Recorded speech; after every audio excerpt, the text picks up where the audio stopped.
ऋषि तिमीहरूको यो बुढो मासु मलाई मिठो हुँदैन, म त यसैले आजको आहार बनाउँछु। होइन त्यसो नगरोस्, हेरोस् कति रोएको छ। आज मेरो छोरो तिमीले खाउन्जेलसम्म यहाँ हेरेर बसिरहनु पर्ने, मलाई कति पीडा पनि त हुन्छ नि। मलाई नै खाऊ न, तर मलाई केही डर छैन मर्न भन्दा बाघले माया नहारे। राजा ऋषिले आग्रह गरे, के गर्दा हुन्छ त? मैले भनेको मान्छौ त? मान्छु। त्यसो भए यहाँ 2 कोस पर एकजना मोरध्वज नामका राजा बस्छन्। ती राजाको शरीर रानी र छोरो लगाएर आरोले ठाडो पारेर चिर्नु, अनि दाहिनेपट्टिको भाग चाहिँ लिएर आएर दिएछौ भने तिम्रो छोरो छोडिदिउँला भने अरे बाघले। ओहो, व्यवहारिक व्यक्ति सँगै छन्, उनी चकित भए।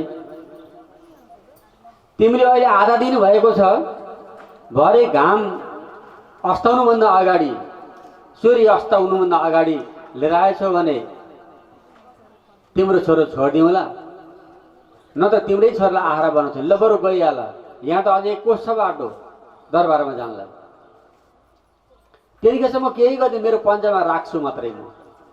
अनि ऋषि र व्यवहारिक व्यक्ति गए दरबारमा। राजाले स्वागत गर्नुभयो। के लागि आउनुभयो, कहाँबाट आउनुभयो, को हो, सबै परिचय गर्दा अलिकति निदौरो अनुहार छ, हताश जस्ता देखिन्छन्। अनि जवाब दिनु पनि यसो अन्कनाउँछन्। अनि के खाने, कहाँबाट आउनुभयो, कस्तो पीडा भएको छ, जाडो गर्मी के छ, के खाने सोध्दछन्। उनीहरूलाई केही खानु छैन आज। होइन प्रभु, आज के खानु छ र केही खानु छैन हामीलाई। किन र हताश जता देखिन्छ नि, के भएको छ र भनिसक्नु छैन राजा आजको कुरो। नभनौँ होला, भन्न भन, म त राजा हुँ नि त, प्रजाको भलो गर्नु मेरो कर्तव्य हो। भनौँ र राजा, भनौँ। भनि नसक्नु छ कहानी? किन, के हो भन न, पहिला भनि त हेर न, म समस्या समाधान गर्न सक्छु कि? राजालाई सुनाउन लागे, महाराज म, मेरो छोरो र यी साथी जङ्गलको बाटो आउँदै थियौँ। फुत्त एउटा जङ्गलमा बाघ निस्क्यो, मेरो छोरालाई च्याप्प समात्यो। खाइसक्यो, खाएको छैन। के गर्नु पर्दा मैले सैनिक पठाइदिनु पर्यो, बाघ मारिदिनु पर्यो? होइन होइन, त्यसले त बडो अप्ठ्यारो कुरो पो गरेको छ त। किन, मलाई नै आउनु भनेको छ र? आउनु भनेको छैन, तर अर्कै तरिकाले ल्याउनु भनेको छ। कस्तो अर्को तरिका, के भन्नु खोजे भन न?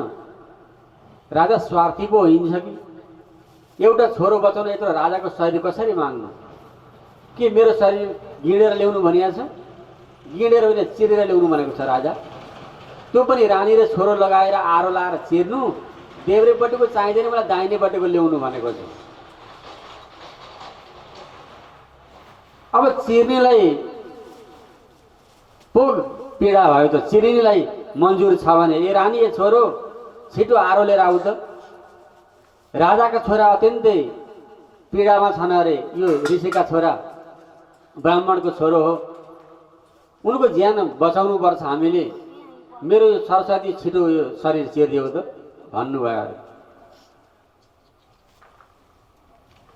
मुटुमा गाँठो पारेर रानी र छोरो लागेर चिर्न खोजे। ब्राह्मणले भने, हे महाराज, शरीर त दिन खोज्नुभयो, तर नरोइकन दिनु पछाडि बरु सङ्कल्प गर्नुहोस्। सङ्कल्प भई म नरोइकन दिउँला। जब चिर्दै थिए चिरेर यहाँ यो आँखाको भागबाट तलतिर लागेपछि देब्रे चाहिँ आँखा र बरबरी आँसु आएछ। ती दान लिन आएका ब्राह्मण ऋषि जुरुक्क उठेर टाप कुदेको अर्को आँखालाई देख्नु। ए छोरो, यो आरो निकाल, मेरो यो शरीर एउटा कपडाले बाँधिदेऊ। यो यस्तो रगत पक्ष पारे किन भागे? जा कुदेर समातेर लिएर दौडेर राजाको छोरो गए, समातेर फर्काएर लिएर आए। दुष्ट ब्राह्मण, यस्तो शरीर पालेर यस्तो हालत बनाएर तिमीलाई भाग्न लाज लाग्दैन भनेर सोधे। म त्यो हिसाबले भागे होइन नि त राजा, तिमी पनि त राजा हौ, आफ्नो वचनबद्ध भएनौ, वचन पुरा गरेनौ। के वचन पुरा गरिनँ मैले? दिन लागेको थिएँ शरीर, दिने त लागेको थियो, तर नरोइकन दिन्छु भनेका थियौ। म रोयौँ त। राजाले सोधे, कुन आँखामा आँसु आयो भनेर सोधे। देब्रे आँखाबाट।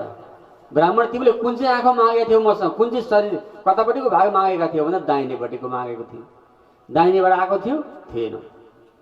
सुन ब्राह्मण, देब्रे आँखाले किन आँसु आयो भने नि यो सिङ्गो शरीर माताजीका गर्भवस्था सिङ्गो थियो शरीर। यो सिङ्गो शरीरलाई जन्म दिनुभयो माताजीले, हुर्काउनु भयो, बढाउनु भयो पिताजीले, हुर्काइ बढाइ पढाइ बढाइ गर्नुभयो, गुरुहरूले यहीमा ज्ञान दिनुभयो। प्रजाहरूले चुनेर मलाई राजा बनाए, मैले यही सिङ्गो शरीरले राज्य सञ्चालन गरेँ, सिङ्गो शरीरले भगवानको भक्ति गरेँ। तैपनि अन्तिम अवस्थामा यो शरीर अझै पनि पवित्र भइसकेका रहन्छ। शरीर सिङ्गो शरीरको पनि आधा भाग एउटा ब्राह्मणको छोराको लागि काममा चाहिँ आउन आँटो, खुसी भएकै हो। त्यसकारण दाहिनेपट्टिबाट आएन, देब्रेपट्टि चाहिँ अझ पवित्र हुनु बाँकी छ, त्यही भएर पो आँसु आएको हो भनेपछि त्यो ऋषि रूप त्यागेर भगवानले दर्शन दिनुभयो। राजा, तिम्रो परीक्षा गर्न आएको थियो, मेरै पो परीक्षा लिeu त भन्नुभयो।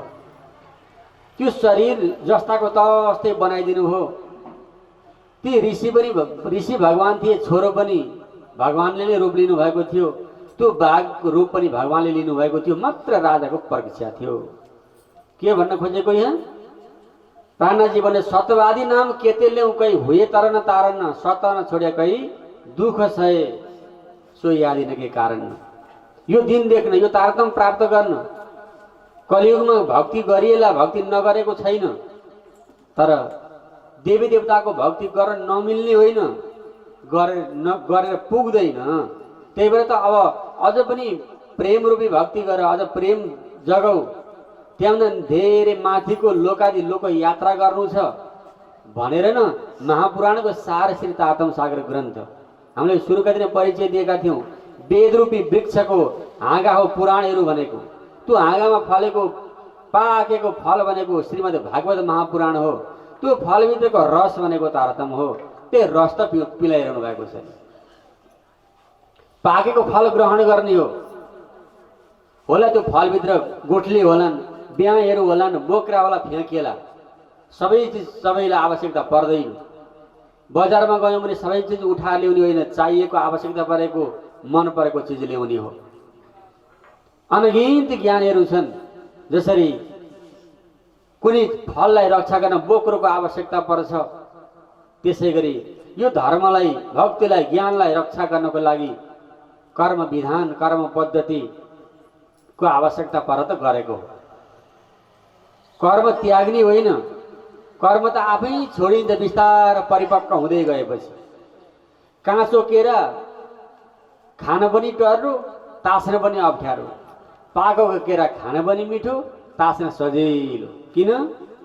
गुदीको रक्षा गरेको छ। त्यसै गरी धर्मको रक्षा कर्मले गरेको छ, कर्म विधानले। त्यो कर्मलाई बुझेर धर्ममा भक्तिमा परिपक्व भइयो भने कर्म त आफै बिस्तारै छुटिहाल्छ नि। त कर्म छोड, यो गर्न छोड, त्यो गर्न छोड, देवताको मन्दिरमा नजा, ढेकुरो नउटा, पिण्ड नदे, यो नगर भन्ने होइन नि त। ज्ञान के हो? भागवतले के बताएको छ त्यो पुष्ट भएर सुनिसकौँ न। आधा गाग्रो छचल्किन्छ, पूर्ण भयो भने यो पो रहेछ त भन्ने कुरो जागृत हुन्छ नि त। हो, त्यस कारणले त भित्री आँखा खोल्नुपर्छ। बाह्यको आँखाले त दुनियाँ सारा नराम्रो कुरो देखेकै छ। यहाँ प्राणनाथजी भन्नुहुन्छ, आँखा खोल तँ आप पनि निरख धनी श्रीधाम। हे भक्त हो, सुन्दर साथ हो, आँखा खोल। अब आँखा खोल भने बिहान ओछिनबाट उठ मात्रै भने हो त? ओछिनबाट उठ त खोलिन्छ आँखा। बाहिरको यो आँखालाई चर्म चक्षु भनिन्छ। यसले राम्रो नराम्रो, होचो अग्लो, कालो गोरो देखिन्छ। तर शास्त्रको भाषाले एउटा दिमागी दृष्टि पनि भन्छ क्या। दिमागी दृष्टिमा के गर्ने के नगर्ने सोच्ने आँखा। अनि तेस्रो आँखा हुन्छ शास्त्रको भाषामा त्यसलाई दिव्य चक्षु भनिन्छ। अनि यो तारतम्य भाषामा चाहिँ रुहको आँखा भनेको छ यसलाई। रुह भनेको आत्माको आत्मदृष्टि।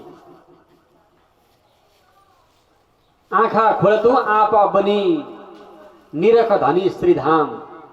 आँखा खोल्यो भने परमात्मालाई देख्न सक्यो त। त्यही भएर हामी पाठ पारायणमा जाउँ कि कुनै देवालय शिवालयमा जाउँ कि गइसकेपछि अनि यसरी हात जोडेर आँखा किन चिम्ल्या? आउँछ हेरेर दर्शन गर्नु पर्यो नि त परमात्माको स्वरूपको। यो चिन्तनको मूर्ति राखेको होस् कि वाङ्मय मूर्ति राखेको होस् कि फोटो राखिएको होस् कि जुन प्रकारको मूर्ति छ त्यही प्रकारको मूर्तिलाई हृदयमा बसाएर प्रभु हजुर यस्तो हुनुहुन्थ्यो, यो दिव्य शोभा त्यो श्रृङ्गार मेरो हृदयमा प्रविष्ट होस् भनेर यसरी आँखा चिम्ले दर्शन गरेको नि। भित्र बाहिर आँखा चिम्लेपछि अरू होचो अग्लो कालो गोरो देखिएन। दर्शन गरेको किन? आँखा चिम्लेर दर्शन गरेको, भित्रको आँखाले हेरेको। त्यही भएर प्राणनाथजीले वाणीमा परिक्रमा किताबमा ए रूह की आँखों देखिए असल बका के तन्न तो देखो चित्रावन धाम की कर्तन निरत सबन्न। हृदयको आँखा खोलियो यदि भने ती दिवालमा कुदेका चित्रहरू पनि नाचेको देखिन्छ। त्यस्तो चेतनशील त्यो चेतन आत्मा बनाएपछि हो त्यो अन्तर्दृष्टिलाई हेर्नको लागि, अन्तर्दृष्टि खुलाउनको लागि ज्ञान चाहिने, तारतम्य चाहिने। यहाँ एउटा श्रृंगार किताबमा अन्तिम चौपाईमा जिन हरबराव मोमिनो हुकुम करता आपे काम खोल दिएको आँखेहरू हो कि जिन देखो दृष्टि चाम। हे हरबराव, हे मोमिन हो, हरबराउनु जरुर छैन। जिन हरबराव मोमिनो हुकुम करता आफै काम, परमात्माको हुकुमले आफै कार्य गरिराखेको हुन्छ। खोल दिएको आँखेहरू हो कि भित्र आँखा त हृदयको आँखा खोल न। जिन दिएको दृष्टि चाम, छालाको आँखाले चाहिँ नहेर नि। फेरि छालाको आँखाले हेर्न खोज्यो भने देख्दैन त्यो स्वरूप। परमात्माको स्वरूपलाई हृदयको आँखाले हेर्ने। तेरो अन्तर्दृष्टिले के भन्छ एकचोटि भन्ने त भन्छौँ नि हामी पनि। यसो अनि आँखा चिम्लेर विचार गर्छ। लु हेरेर एकचोटि भनेपछि हेरी त होइन नि, हेरेर हुँदो रहेछ। हामी सब्जी पाकिसक्यो, यसमा नुन पुगेन हेर त भन्छौँ नि हामी। आँखाले हेरे त नुन पुगेको थाहा पाइँदैन, खाइहेर्नु पर्यो नि त, अनुभव गर्नु पर्यो त्यसमा। त्यो पनि त हेर्नै रहेछ नि त। बाह्य दृष्टि, भित्र दृष्टि खोल्नको लागि ज्ञान चाहिने। त्यही भएर ले कुशवास याद कर बाँध गोली प्रेम काम। प्रेम रूपी गोली पिउँदै, यहाँ हामी औषधि दबाई ट्याब्लेट भन्छौँ, त्यसलाई हिन्दुस्तानमा अनि गुजरातमा गोली पिया हो भन्छन्। क्या औषधि खाएको हो भनेको हो। प्रेम रूपी औषधि, प्रेम रूपी गोली प्रविष्ट गराउने। प्रेम प्याला भरभर पिउँ, प्रेमको प्याला भरेर पिउनु पर्यो। अब अनि पो लाग्छ त। मान्छे कमजोरी भयो भने के गर्नु पर्यो? काजु खानु पर्यो, फलफुल खानु पर्यो, दुध पिउनु पर्यो। अनि बिस्तारै शरीरमा लाग्दै जान्छ।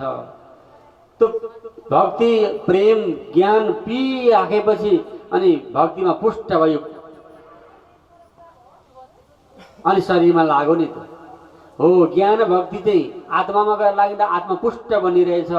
अनि बाहिर खाएको खानेकुराले शरीरलाई पुष्ट बनाउने रहेछ। शरीर पनि त निरोगी चाहियो भक्ति गर्नको लागि। त्यही भएर शरीर माध्यम खलु धर्म साधन भनेको शरीरका माध्यमले धर्म गर्नुपर्ने, परमात्मालाई प्राप्त गर्नुपर्ने। प्रेम प्याला भरभर पिउँ, तैलोकी छाक छकाऊँ, चौधे भवनमै करूँ उजाला, फोड ब्रह्माण्ड पिउ पास जाऊँ। 14 लोकलाई उज्यालो बनाएर यो ब्रह्माण्ड शून्य निराकारलाई नाघेर धनीको पासमा पुग्नु पर्ने। वाणीमा सुता होए सो जागियो, जागा सो बैठा होए। आत्मा सुतेका छौ भने जाग्ने कोसिस गरेर जाग अरे। जागा सो बैठा होए, जागेका छौ सुन्दैछौ ज्ञान भने उठेर बस। बैठा ठाडा होइयो, बसेका छौ सुन्यौ ज्ञान, अब जागृत भयो जुरुक्कै उठ। ठाडा पाउँ भरे आगे सोए। उभिराखेका छौ सुन्यौ नि, जागृत भयो हिँड्नै सुरु गर्यौ भन्नु। सुता होए सो जागियो, जागा सो बैठा होए, बैठा ठाडा होइए, ठाडा पाउँ भरे आगे सोए।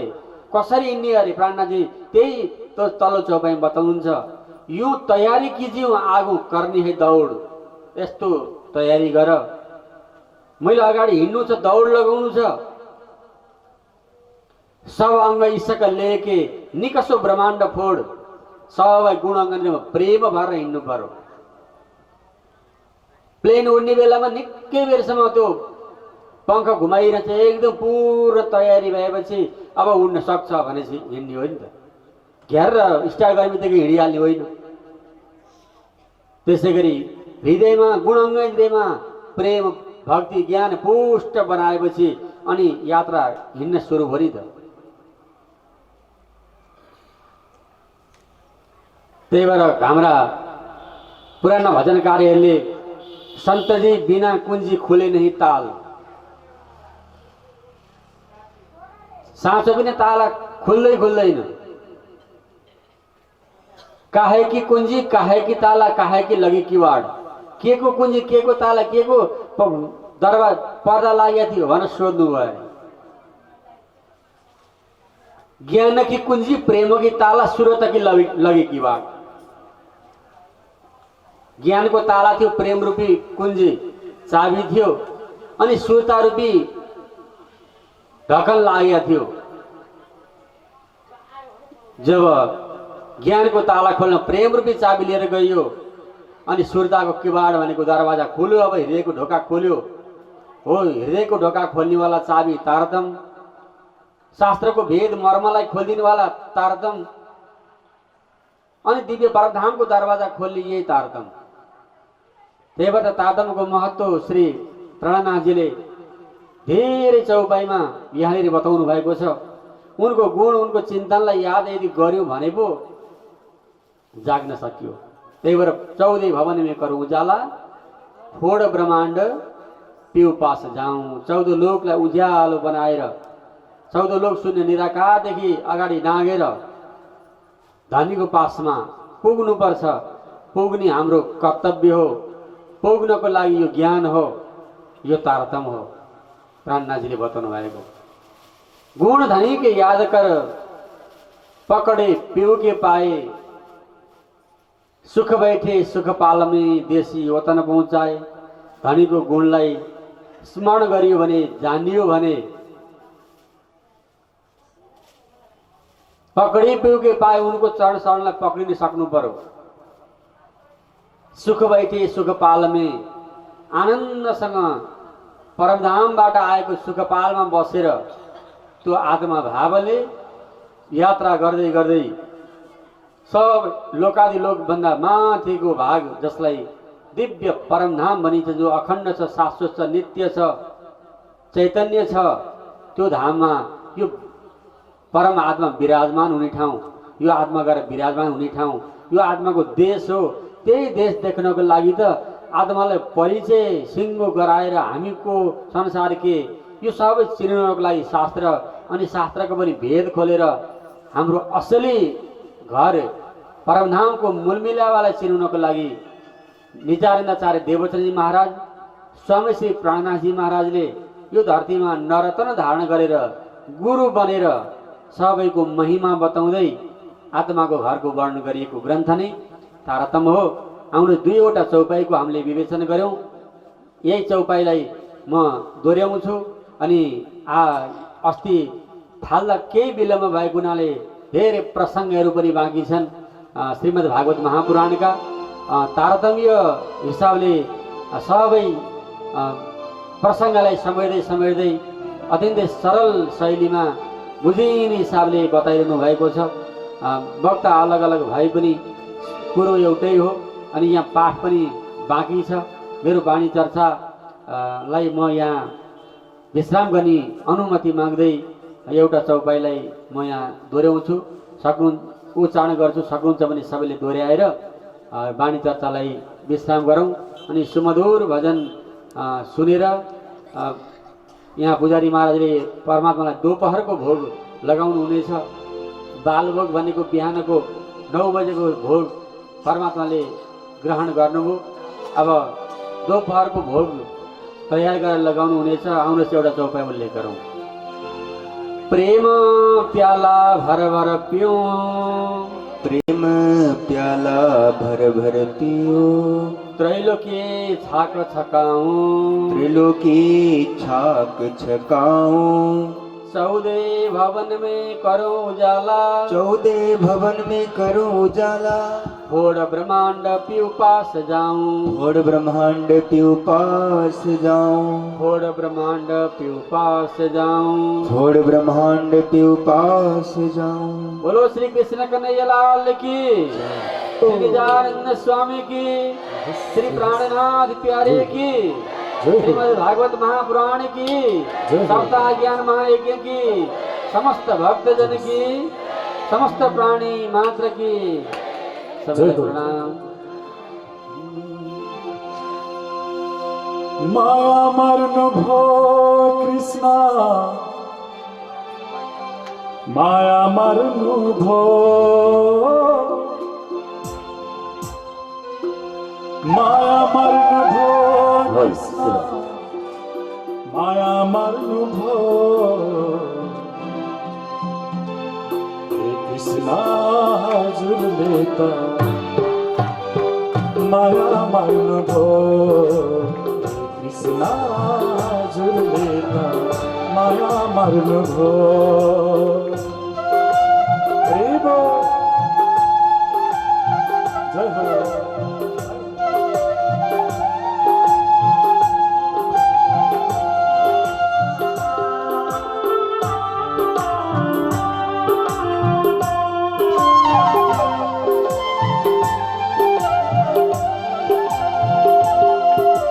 जाहिर जुही कदम्ब चम्पा क्या राम्रो फुलेको, क्या राम्रो फुलेको, बगैँचा भित्र मुरली धुन कृष्णको सुनेको, बगैँचा भित्र मुरली धुन कृष्णको सुनेको, कृष्ण हजुरले त माया मान्नुभयो, कृष्ण हजुरले त माया मान्नुभयो। तालीले सेवा गरौँ।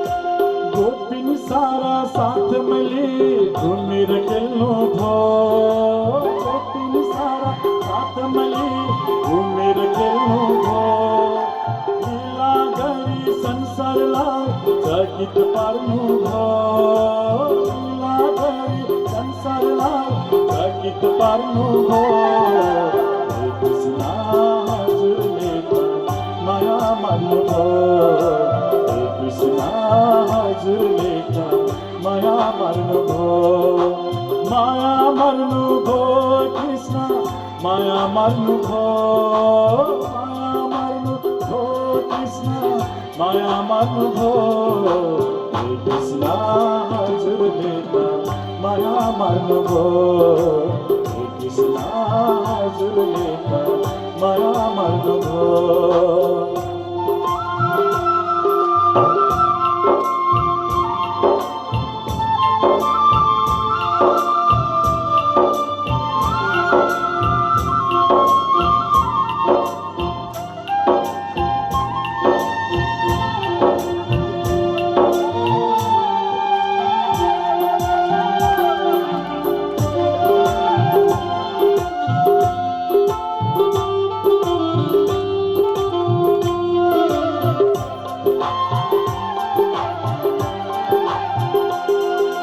जाहिर जुही कदम र चम्पा क्या राम्रो फुलेको, जाहिर जुही कदम र चम्पा क्या राम्रो फुलेको, मुरली धुन कृष्णको कलोना सारणी सुनेको मुरली धुना कृष्ण कलोना सारणी सुनेको कृष्ण हजुरले त माया मान्नुभयो कृष्ण हजुरले त माया मान्नुभयो कृष्ण हजुरले त माया मान्नुभयो कृष्ण हजुरले त माया मान्नुभयो।